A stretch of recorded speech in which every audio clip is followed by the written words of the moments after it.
네, 디지타임스 리포트 코너로 이어가 보도록 하겠습니다. 저희가 매주 금요일 이 시간에는요, 대만의 IT 전문 매체 디지타임스에서 나오는 유의미한 보도들을 콕콕 집어서 여러분들께 또 전달을 해드리고 있습니다.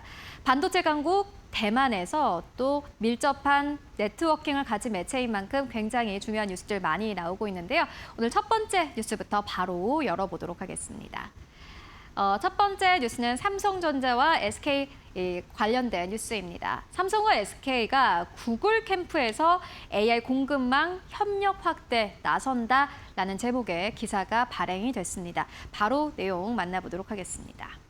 네, 첫 번째 문장은 이렇습니다. 삼성과 SK가 메모리와 파운드리, AI 데이터 센터 인프라 전반에서 전략적으로 파트너로 자리매김을 시도하고 있다라는 설명입니다.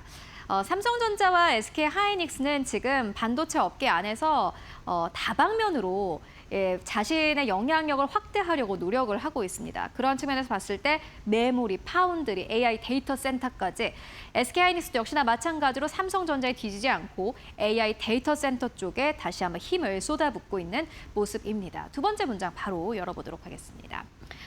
삼성과 SK가 이번에 구글 캠프에 참여를 하게 됩니다. 이게 CEO들이 직접 가서 방문을 하는 건데요. 이게 의미가 있습니다. 왜냐하면요, 일반적인 컨퍼런스와는 달리 신제품 발표보다 최고 경영진, 그러니까 CEO 간의 비공개 네트워킹에 상업적인 의미가 있기 때문이다. 라고 설명을 합니다. 말 그대로 좀 쉽게 설명하자면 영업입니다.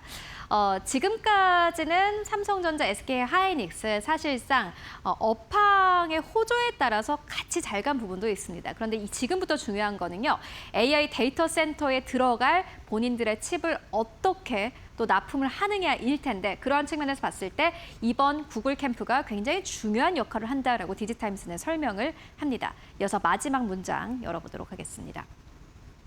복잡해진 AI 인프라 프로젝트다라면서 메모리 공급량과 공정 기술 등을 아우르는 단연간의 장기 계약이 점점 더 중요해지고 있다라고 설명을 합니다.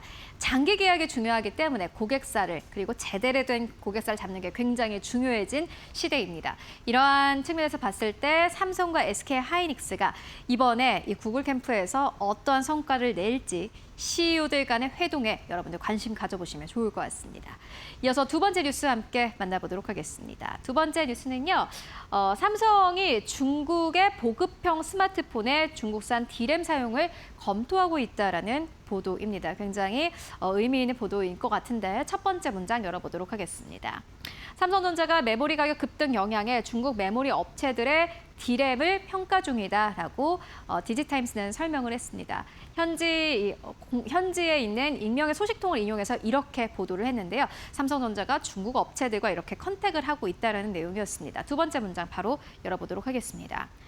메모리 가격을 낮출 경우 중국 시장에서 갤럭시 A 시리즈 출하량 확대가 기대된다라고 설명을 합니다. 다만 좀 생각을 해보셔야 되는 부분은요, 삼성전자가 이렇게 중국의 D램 업체를 결국에는 고려할 수 있는 것은 갤럭시 A 시리즈가 중국 내에서 점유율이 굉장히 낮기 때문입니다. 이어서 마지막 문장 열어보도록 하겠습니다.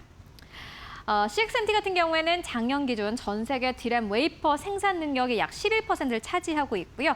신규 공장을 가동할 시에는 2028년 15%까지 확대될 전망이다라면서 중국 내 D램 업체들에 대해서 관심이 필요하다라는 보도까지 함께 나왔습니다. 물론 삼성전자는 중국 내에서 점유율이 워낙 낮기 때문에 지금 고려해보고 있는 방안이 될 텐데, 다만 이러한 방안도 결국에는 중국의 반도체 기업들에게는 호재일 수밖에 없는 상황입니다. 관련해서 앞으로 또 중국 반도체 업체에게는 어떠한 수혜가 갈지 여러분들 함께 확인해 보시면 좋을 것 같고요. 마지막 뉴스 함께 확인해 보고 가도록 하겠습니다. 이번에는 엔비디아 관련 뉴스인데요. 젠슨항 CEO가 이렇게 이야기를 합니다. 중국의 오픈 웨이트 AI 모델 금지는 미국에 오히려 불리하다라는 발언을 내놓았습니다. 어떠한 내용일까요? 자세하게 만나보시죠. 이는 젠슨 황이 직접 발언한 내용입니다. 디지타임스가 직접 인용을 했는데요. 미국 산업에는 오픈웨이트 AI가 필요하다라면서 국가 안보와 안전은 물론 AI 생태계 활력을 위해서도 중요하다라고 강조를 했습니다. 중국 것을 무조건 배척할 것이 아니라 사실상 공개된 흐름으로 가야지 이게 오히려 안보에 도움이 된다라는 게 젠슨 황 CEO의 발언이었습니다. 두 번째 문장 열어보도록 하겠습니다. 중국 AI 모델에 대한 접근을 제한하기보다는 적극 활용을 해야 된다라고 이야기를 하고 있고요. 접근을 제한할 경우 오히려 경쟁력이 약화된다라고 설명을 합니다. 이게 중국계 어떤 것들이 있는지 알고 가야지 미국에게도 도움이 되는 것이지 무조건 이것을 막는다고 해서 해결이 될 것은 아니다라고 이야기를 합니다. 다만 일각에서는 이를 두고 엔비디아가 결국에는 이 반도체를 팔아야 하기 때문에 판매를 해야 되기 때문에 이러한 발언들을 내놓는 것은 당연한 것일 수도 있다라는 의견이 나오고 있습니다. 마지막 문장을 통해서 함께 확인해보고 가도록 하겠습니다. 무료 AI 확산은 무료라는 것은요, 결국은 오픈된 AI를 의미합니다. 하드웨어 산업에도 긍정적이고 AI 활용이 늘어날수록 칩과 데이터 수요도 함께 증가한다라고 설명을 하는데요. 이게 시장 자체가 커져야지 결국에는 미국의 AI 산업도 커질 수밖에 없다라는 게 젠슨 황 CEO의 발언이었습니다. 일단 엔비디아의 CEO는 이렇게 이야기하긴 했지만요. 실질적으로 미국은 여전히 중국 견제에 나서고 있는 상황입니다.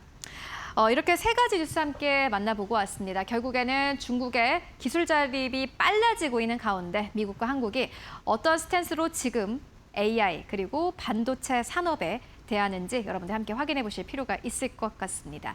지금까지 디지타임스 리포트 함께 해보고 왔습니다.